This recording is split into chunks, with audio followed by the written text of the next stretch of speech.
Just look at it, the TED stage, where geniuses from all different countries, professions, and walks of life come to share their wisdom and their insight. And so, what a horrible disappointment it must be to have me standing on it here before you today. Because you see, unlike, pretty much every single TED Talk that's preceded this one, mine is not going to be about some special piece of knowledge I have to share with you, the audience. In fact, I'm going to spend the rest of my time on the stage talking about what I don't know. Now, before you decide this might be an excellent time for a bathroom break, run out, grab another donut, I'd like to suggest that this absolute lack of knowledge I'm about to impart may be of some value to you. In fact, it may be even essential to your happiness and your well-being going forward. So, this is me, partner and chief creative officer of an ad agency. Professionally, things were going along pretty well in my life, until about a year ago, when this meeting happened. Because you see, in this meeting, we weren't talking about TV spots, print ads, guerrilla marketing stunts, or any of the other things I built my career on and, thought I was pretty good at. Instead, we were talking about algorithms, avatars, and analytics. By the time this meeting ended, I felt dizzy, confused, and professionally unsure of myself for the first time in my career. And the next meeting only got worse, because in that one, we were talking about CSS feeds, click paths, and content management systems. And by the time that meeting ended, I felt like a total fraud. I don't know how to describe it other than, as a creative person, your whole sense of self-worth is tied very closely to your perceptions of your creative abilities. And for years, I fashioned myself as a creative expert. I was the guy in the room who had all the answers. And suddenly, just like that, the only thing I had was uncertainty and insecurity.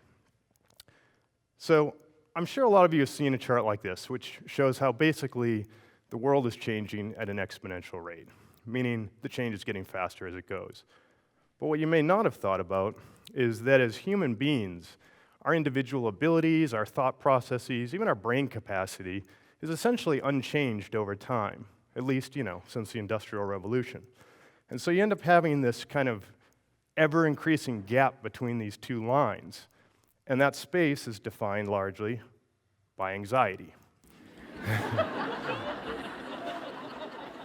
Anxiety that comes from living in a world where you don't feel like your skills and your knowledge match up very well to where everything around you is headed.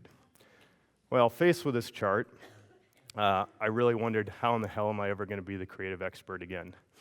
And that thought only gave me more anxiety. So I tried to think back to a time, before the onset of all these unwanted symptoms, back to a time where I approached each day with zeal, where I had absolute confidence and generally just felt like I, really had it all together. And I determined that it was this period.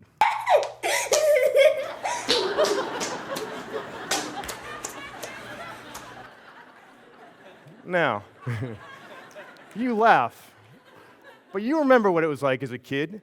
You woke up every day accepting that you knew very little, but that sometime before the end of the day, you were going to learn some stuff.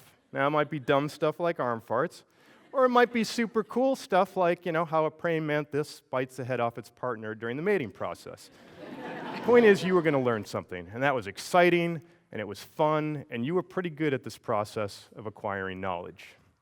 So, all right, what happened? Well, I think it's this evolution from being expected to learn things to being expected to know things. Essentially, life goes from being about cognitive exploration to being about your ability to give your boss the answers he or she is looking for at the drop of a hat.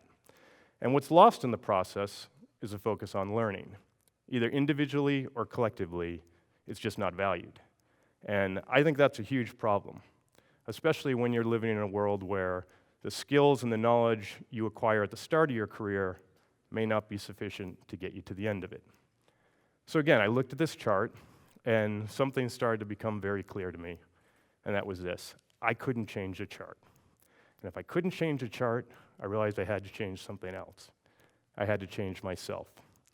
I decided that in order to be successful and happy going forward, I couldn't keep focusing on being the guy who had the answers. I had to go back to focusing on learning. And to help with this process, I created a little mantra for myself, which was this: learn to be happy. I decided that I was going to approach each business meeting not with a focus on what kind of knowledge I could share, but simply on what I could learn. Effectively, I turned each business day into like a paid internship where somebody else was financing my continued education. And it's amazing, just by making this subtle change, kind of everything changed dramatically for me. The fear and anxiety I was experiencing suddenly turned into enthusiasm and curiosity. The obstacles started to feel like opportunities. I was less linear, and I was more engaged. And so you may say, well, that's great then. As a participant, this process really works. But what about as a leader? Is it possible to lead as a learner? Well, to answer that question, we have to go back in history a little ways. 300 BC back, in fact. Anybody remember this guy? You don't hear a lot about Socrates and social media these days. But I would argue that his approach to leading and learning is as relevant now as ever. Because Socrates didn't glorify personal genius. Instead, he felt like the way to achieve true progress was to get together a group of enlightened thinkers, have them question, challenge, and build off each other. Socrates didn't think you had to have all the answers. In fact, he knew you couldn't. But what you could do is you could be a good facilitator. You could be someone who can, process knowledge, share ideas, and inspire others to augment your own thinking. And in the end, isn't that the kind of boss we all want anyway? It's like not the guy who comes in the room thinking he already knows everything, but the guy who's eager to listen and support so that everybody can contribute and grow and ultimately be happy. So now, when I'm in a business situation, I try and channel my man Socrates. And instead of thinking about what I bring to the table, I try and think about what I can draw out of each member around it. And it's funny, a year after I felt awkward and out of place in these meetings, suddenly I'm the guy who's invited to every meeting. And not just creative meetings, they can be sales meetings, media meetings, technology meetings. It's all just because I'm a good facilitator. I'm good at helping lead us on a collective quest for knowledge. But here's the thing. I can't believe I'm the only one who's in this room who went through something like this. So if your job's changing, and maybe you're feeling some of the same feelings I did, I urge you, next time you're in a meeting, don't think about what you can impart. Just think about what you can learn. And learn to be happy.